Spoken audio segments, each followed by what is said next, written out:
And I think that we are live. Welcome back, Dr. Pickett. How are you? I'm good. I'm good. I'm good. And yourself? I'm good. You're looking all professional on night two of the Democratic National Convention. I'm wearing my T-shirt and I'm wearing it on purpose. This is 1984 book by George Orwell. Exactly what we are living through now in the totalitarian, authoritarian regime of the one and only fascist Donald J. Trump. With that being said, we have a monumentous opportunity to remove this leadership from our nation and go with the Democratic nominee, Joe Biden. I have had quite a challenging day of battles and arguments, and I'm going to share a little bit with everyone about, kind of some of those, and make a public apology to a friend that I hung up on today who has not yet accepted my apology. But before I do all of that, Dr. Pickett, I want to know from your perspective, how was night two of the Democratic National Convention? Okay, so first and foremost, I want to say again, good evening to everybody. I was laughing because I was following, even though I was doing my own commentary, I was also following your stuff on your page tonight as well. And I did notice that one of your persons who got on your page, which I'm sure we may see tonight, he told us to, be nice. And shout out to my classmate and Zari Rankin, who is an educator, football coach, has a beautiful and lovely wife and two amazing sons. People from my hometown. You know what? As you know, as an Atlanta native, Benjamin E. Mays graduate. Not Atlanta native. Well, Atlanta graduate of Benjamin E. Mays High School. It is absolutely clear. People who you grew up with, they can tell you things that nobody else can. Mm-hmm. So, and Zari knows the real Zachary from beginning to end. He has seen me at my best and my worst. So he can do that. He knows that I'm not always the nicest person, even if I am a very generous and genuine, but not always nice. Yeah, but I honestly can say, like I said, personally, at the end of the day, tonight was a much better night. Overall, tonight was a much better night. Again, as I said on my Facebook page, I felt like tonight should have been yesterday. Tonight should have been night one. All the things that we talked about diversity, we talked about inclusion, we talked about seeing younger voices, we talked about all these things we talked about last night. They did it tonight, which again, as we said yesterday, fell on deaf ears if the young people, if the individuals didn't come tonight to see it. So yesterday could have been that opportunity to seal the deal, or at least provide the space and opportunity for the young people to come. But all in all, I do think that they did a much better job tonight of being inclusive, but I think they did a good job telling the story of Joe. It really was a love story. And that's what it's meant to be, right? Yeah.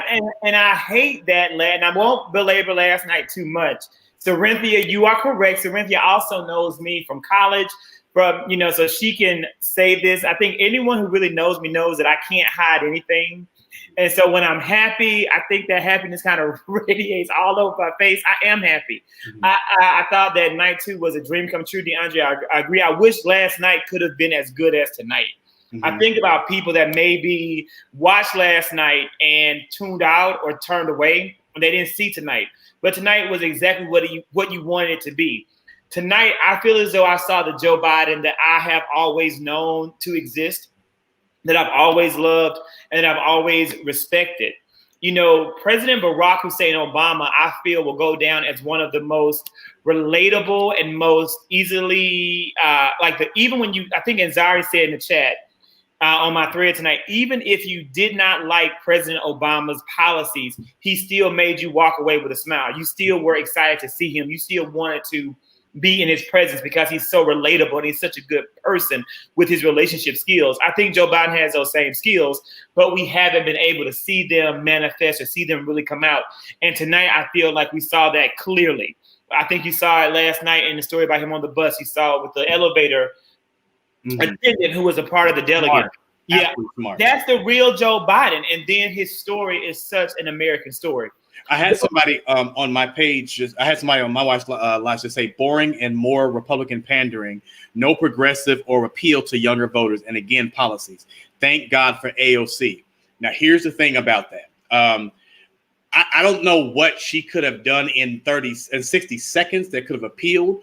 Again, first and foremost, I wasn't really impressed with her 60 seconds because of the fact that not only did she not do it for Biden, it really didn't provide any assistance or substance as a second to even Bernie Sanders. It really did not it didn't really cultivate or culminate what the motion was. And so, and me personally, again, we didn't catch this yesterday when we were talking about progressives.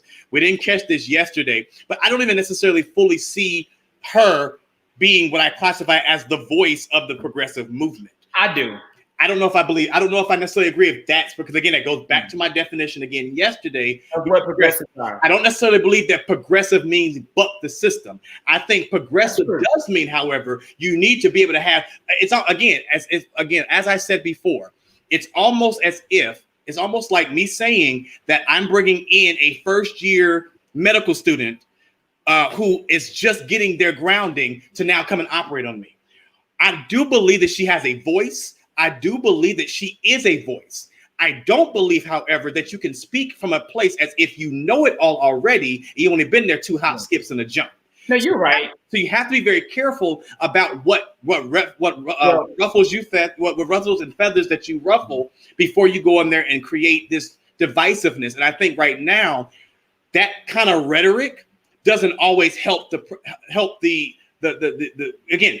We have to be very careful about not trying to play checkers when the Republican Party is playing chess. And sometimes when you have young people who don't know how to fully play chess, they still think that just because I'm very skilled at checkers, that I'm also a good chess player. That's not how this works. And so I want her to learn a little bit more and then get out there, because I think she'll be great, but I think she still needs enough. She needs a little bit more to get that fire in her. And right now she's going to rub people the wrong way that may not help. So this is the thing. I was agreeing with you up until the point I said I agree with you, because right when I said I agree, you said something I didn't agree with. I do not believe that Alexandria Ocasio-Cortez needs a lot of experience to be a voice. I don't agree with that. I don't believe that you have to be of a certain age to be able to really assert your value to the Democratic Party or the Democratic platform. I believe that the work that she does, the fact that I think that she really is meeting your definition of a progressive as the voice of the people. And she continuously reminds us of that when she talks about her parents, when she talks about her career as a bartender, when she talks about the work and the grassroots effort that she did to become elected. It is her entire trajectory in and of itself speaks to the progressive nature of a grassroots campaign for the people. But with that being said, I do have to give so we talked about last night, Jamel, and you need to be here. I know you'll be joining me tomorrow or Thursday. You're going to pick your night. But I know that, DeAndre has been to an actual physical convention, and he has spoken at a physical convention. I have not had the opportunity. I probably won't have it until I'm elected later in life.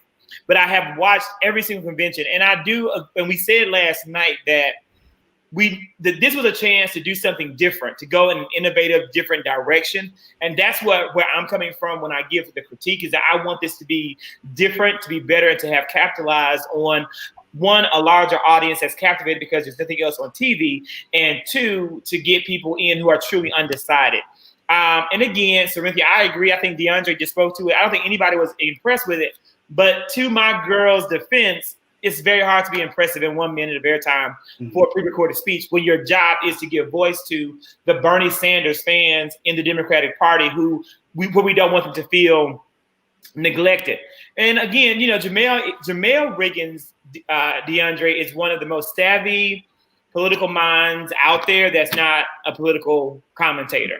So, she is right. She was crowned as such, and it was meant to be a negative comment to AOC that she would be the progressive queen by the Republican Party, in the same way that Obamacare was meant to be a derogatory term for the Universal Health Care Act, and it became a champion banner for the people. So I agree with that. Czar, I agree. I was looking for her to fire us up too, and I think they held her back, and I think that she was constrained. I think she does much better every single day. Her speech on the House floor where she attacked, what was his name? He has a weird name. I'm gonna call him Golgotha. Okay, I know that's not his name. I know what you're talking about. Yeah. Okay. Mothra, when she attacked Mothra for calling her out of her name.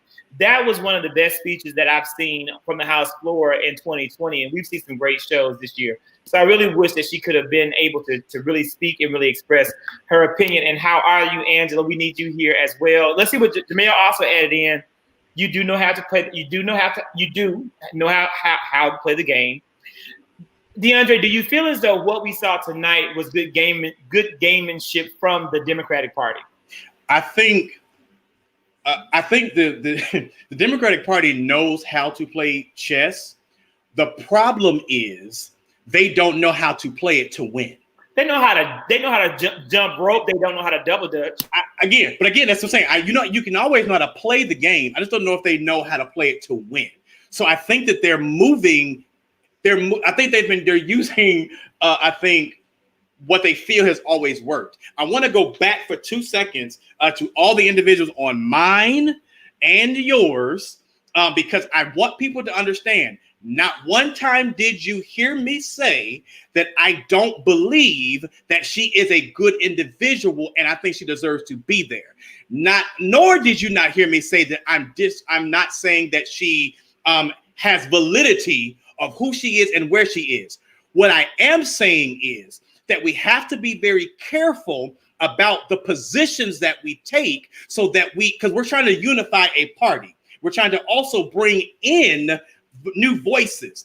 And when you're trying to bring in new voices, what you cannot do is also silence the voices that have been doing the work as well. We have to find a way to draw that gap and bring that gap. You can't come in knocking everybody over the head and saying, down with her and down with him and down with that. No, you have to find common ground to be able to speak the same language. And I think that's where we're having the disconnect. We all want progressiveness. We all want to see something better than what we have now, but there is a way to do it. And and again, you can't back. And I'm saying this wholeheartedly to every person. You can't get at me because I don't necessarily like her tactics, but you can. It's just how I feel. I don't think that she's done it in the best way. But what I'm not going to say is, if you support it, if you like it, cool. But we also have to find a way to bring common ground. Until we get to that place, don't try to, because again, she's a first year. This is her first term. You can't go in there pissing off everybody, in your first term. She's about to win her second term. Correct, but we're currently in the first term. You can't go in there pissing off everybody. You still have to have some ally. I believe in being a fireball. I believe in going and stirring up, but you can't piss off everybody and saying screw the the current people in position right now. You still have to work with everybody, because that's also the same stuff that we're seeing on the Republican side, and we're clearly trying to get rid of that. So if we're trying to get rid of it on their side, why the hell are we still trying? Why are we accepting it on our side too? So we have to touch it on. DeAndre, I agree. What I really love about having this type of conversation with you is that I don't have to be the centrist moderate voice in the room, because you're very much so the moderate. And most people who are watching us are also going to be moderate. Like, again, I know Jamel Jamel may be more along the lines of being more progressive, but I know that Sarinthia and Angela are both more aligned with this moderate viewpoint. I think the benefit of having someone, and I think Azari says it right here, we really do need younger voices to maintain the stability of our party and the future of the Democratic Party as a whole. We really do. And AOC is their voice, and the squad is their voice, and we have to honor that voice. We talked about that last. I don't want to belabor it, but I agree that I wanted more from her. I think that's a general consensus. Mm-hmm. What was to you, DeAndre, tonight, and to our viewers? What was the low point? What was the high point, and what is tonight's overall grade? Okay, so I'll do backwards.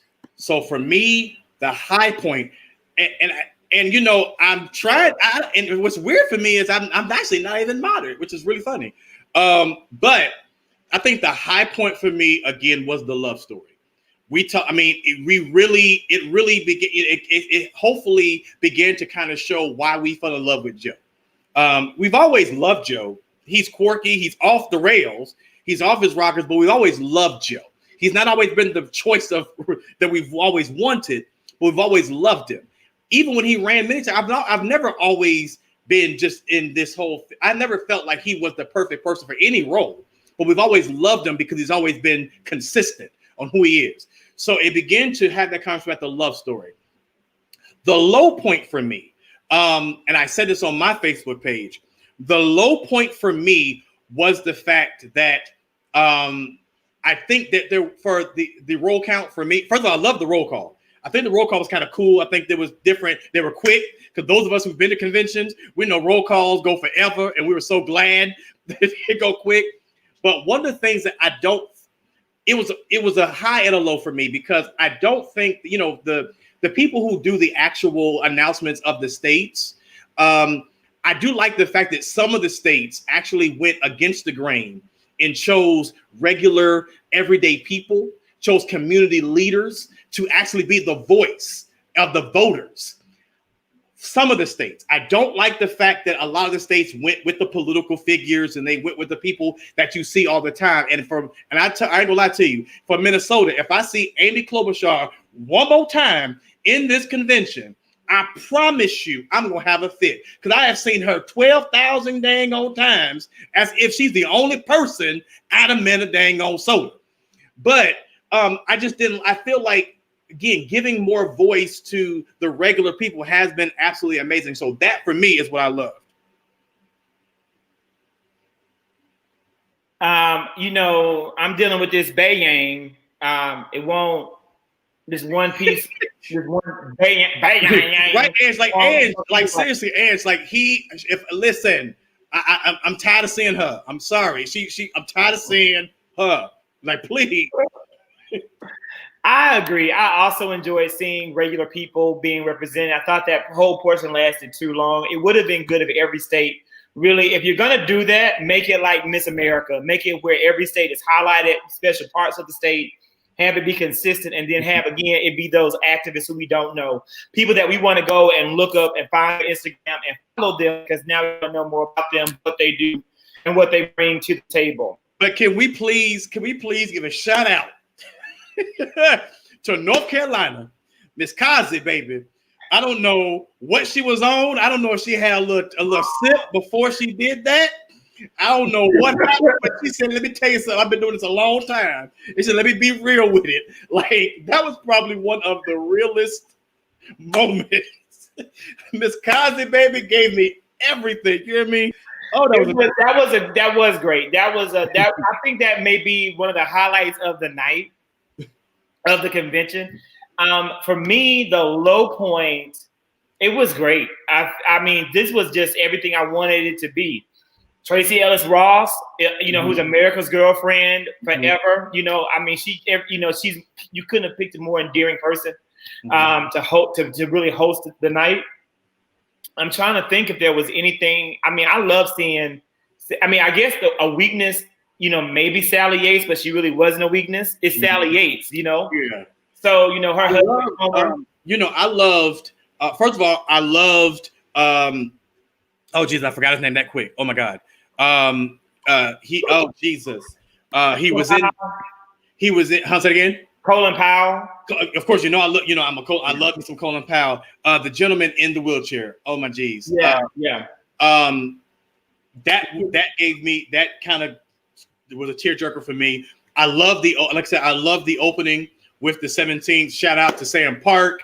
Again, I know Sam. Sam is an amazing advocate for the LGBTQ community here in the state of Georgia. So he's the Asian American community, for every marginalized group, doing an amazing job. I'm thankful that he is a Georgian. So doing an amazing job here in Georgia. So I was proud to see him. And so it was to kind of my Morehouse brother, Mayor Woodfin. It was great seeing him, Mayor of Birmingham. And so it was great. Of course, Morehouse was represented all over. So shout out to Morehouse College. Was represented everywhere. HBCUs were represented. It was good to see Tougaloo College's president be able to deliver. I got a chance to see. We saw. I thought that was kind of. It was kind of cool, kind of cute. quirky, if you will, when he officially received the nomination to kind of see everybody, kind of see them. It was kind of, it puts you kind of in a happy mood. Again, it's just right. Just tonight was a better feel. You know, it was just a better feel. Again, I wish we could have had that same. Again, we're not trying to go back to last night, but I just wish we had that same. You know, Michelle Obama was our only moment. You know, tonight we had more ahs. There was something though that, if I could, there was something that Dr. Biden said that for all of us. And Zari, listen. I know the lieutenant governor of Wisconsin. Yep. I'm very kind of upset with him right now. Because what are you upset with Mandela Barnes? Well, first of all, I need you. You know how you gonna forget the man's name? Secondly, I need you to shave, sir. So I'll be making sure I send you a message. He's quarantined. He may not be able to save himself because he may get razor bumps. It's quarantine. So moving on to what I was saying about Dr. Jill Biden. One of the things that she said, those of us who are educators, those of us who understand what's going on right now, those of us who love, you know, even though I have not necessarily been in the classroom in a couple of years, I've still been in the educational arena. And one of the things that she said was, this quiet is heavy. And what people have to understand is, when she said this, yeah. Because we all been in quarantine. And listen, I don't look, you know, I had to at least brushed it. But you know, when she said this quiet is heavy, there's so much of that can be in you that we can unpack. You know, this quiet, you know, there's so much that we can bring there. But that was a very heavy statement, you know, and we have to, you know, we have to continue to make, you know, I talked to my mom earlier today, and my mom is, you know, a lot of families are stepping in to take on responsibilities for the staying at home, for virtually. A lot of families are having to come together, and so my mom is stepping in for my sister and having my niece and nephew during the day. And yesterday was the first day for them, and you know, yesterday was horrible. It was deplorable for many, not just her, but in Cobb County, their system shut down, so they couldn't get back until 12 noon, and some other. And Fulton County, you know, in and out throughout the day. And then, God forbid, those counties who are down in the rural areas that don't really have internet access. And so this is something face to face. Right. And so this right now is heavy for everyone. And so we need to make sure that we are continuously, you know, finding ways to, again, bring hope. And I think tonight, if nothing else, even if it was something small as this convention, small glimmers of hope from somewhere is possible. And the Republican Party right now is not providing that. And so even if it's something as quirky and something as cheesy as this convention, I'll take it. But we still have to do more, because there's still people who still need a little push. People need happiness and positivity and something to look forward to. And that's exactly what tonight's DNC gave many people. I do want to do a public shout out, and, you know, I'm going to share this clip. So let me get it ready so I can get to this point at 23:37. I do want to say and give a huge shout out to the Atlanta public school system, because this is what was brilliant. You just talked about how a number of school systems opened back up virtually and went full blast, and they had lots of challenges. Well, Atlanta Public Schools, for their first week back, had what was called the Runway Week, where students were given assessments.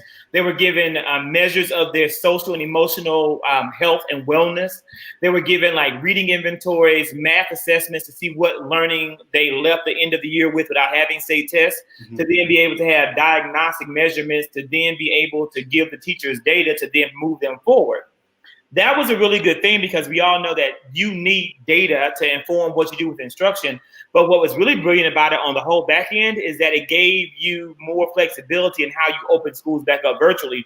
So everybody wasn't flooding the system, and the system had a chance to open up. It had multiple flexible time frames, and it really let them kind of fix and manage some of the challenges and issues that they had with broadband, internet connectivity, and device issues, without it being a system-wide fail, as we saw in other metro Atlanta area systems. So good job to the people that thought that through. Brilliant work there. Listen, I am for one of the things I've had to tell my mom and some others, some school district, some of these school districts and some of these places that have had the experience, they, it happened without a hitch. But you just have to give credit to some of these school districts who haven't, this is not their norm, who have not had a virtual learning program, who haven't had these kind of things. It's new for everyone. And so, yes, as I was saying to them yesterday, you think virtual is bad. It's even bad on first days when we're in person, So, for it to, at the end of the day, don't know it. It's the first day of school and no one really knows it. Yeah, so right. It's bad either way. But to shout out to these school districts who tried their who put forth the effort and make sure that devices were provided for the young people, to try their best to make sure that internet access was accessible for young people, to make sure giving food, who are giving food to families to feed the children, although they're at home, and they know that families are hurting trying to provide the food. And shout outs to those grandmas and those grandpas who don't know much of nothing about technology, but sitting at home with those grandbabies and we're saying, you know what, mama and daddy got to go to work, so I'm going to do it. Shout out to those single parents who are trying to make it work and get it done. Shout out to the parents who have mom and dad, or have mom and mom, or dad and dad at home, who are trying to make it work and work out schedules. Like, this is unprecedented times. And so shout out to us just being who we are and being resilient and just being gracious and respectful during the process. What grade did you give tonight? I will bump it up. I'll bump it up and give it a B. Okay. I'll bump it up and give it a B. I'm not going not A. I won't even say B minus. I'll bump it up and give it a B, because for me, I think it stuck true to, I think it was across the board. You never lost where they were trying to go. Night one, you didn't know where they were going.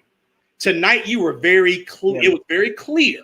It was a Jill Biden love story, which is what it should be, with the first lady being the keynote and the final speaker of the night. You know what? I have to give it an A. I'm not gonna, I'm gonna be honest. I don't hold back with my criticism, and so I'm also not someone to hold back when I love something. And I really did love it. I was really happy, so I'll give it an A minus. I said, how did you give a better score than me and Azari? I know, right here, but again, when I like it, I like it. When I hate it, I hate it. And when I love it, I love it. I really enjoyed tonight. I feel like everybody was great. It was great to see and hear, you know what? It wasn't just in another love story that we are not talking about, that we haven't mentioned yet, was the John McCain, Joe Biden friendship. Yeah. Friendships that are real and genuine despite differences.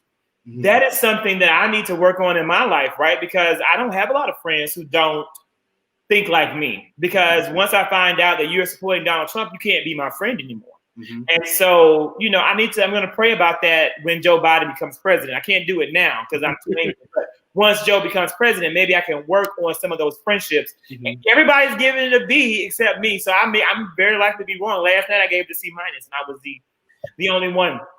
I have one final question for everyone tonight before we log off. This is always meant to be a quick, just no more than 20 minutes. Last night was 40. We're going to be down to 30, so we're making good progress because I know people have to go to bed. We found out today that the Republican National Convention will have the gentleman and his wife, known as Karen and Ken from St. Louis, that pulled the assault rifles out on protesters. They're going to be speaking. We also found out that a young white protester who was given a lot of negative press about being, in a white supremacist march when he was a student, is also going to be speaking. So while the Democratic National Convention lined up a lot of speakers meant to be, I guess, more inspiring of hope, the Republican National Committee is seeming to line up a lot of speakers that might be geared towards further, at best, maybe division, but at worst, hate.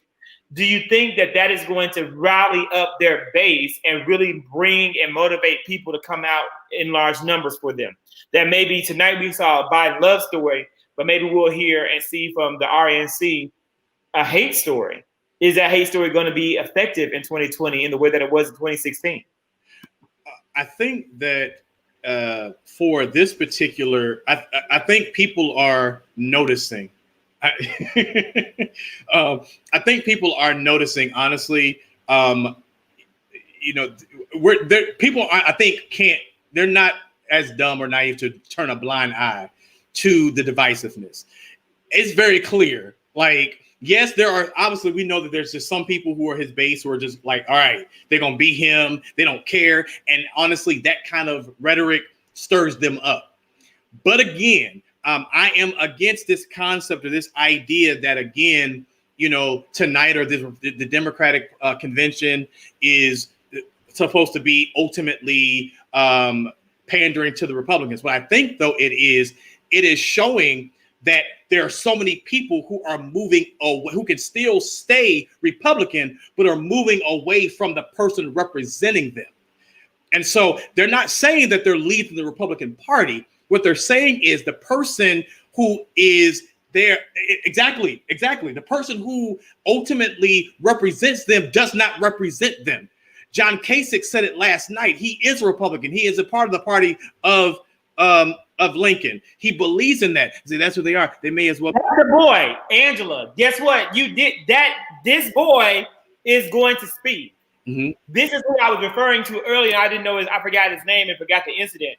This young man right here, the one who was in his face, who was in his face. This young man is going to be speaking at the RNC next week.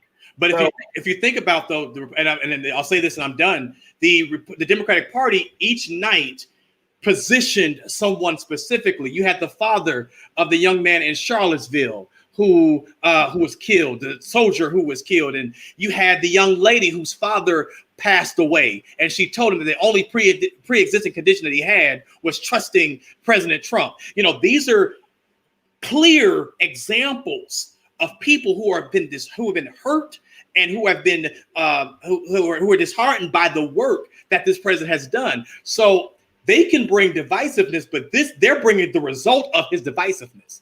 So they're bringing divisive people, but the Democratic Party is giving a face to the people who have been marginalized, the people who have been ostracized, people who have been made fun of. And so I appreciate the fact that they're putting a face to people saying, listen, we are. You have the people who of healthcare and things of that nature. So we're seeing firsthand the people who have been affected by this work of this administration.